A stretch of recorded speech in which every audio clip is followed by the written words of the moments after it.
This is normal. This is how you would have to shift, and you can see it jogs over, right? And if I pull it all to the left, it's stuck. It doesn't go to second gear at all. And you can see what's causing it. See how much that's moving around in there?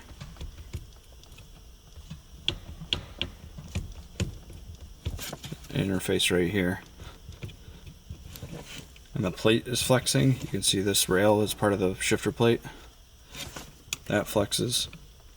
And then the shifter housing flexes relative to the plate as well because of those bushings.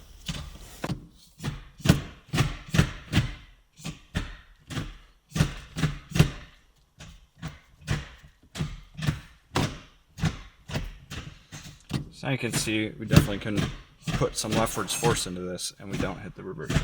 We fixed your problem.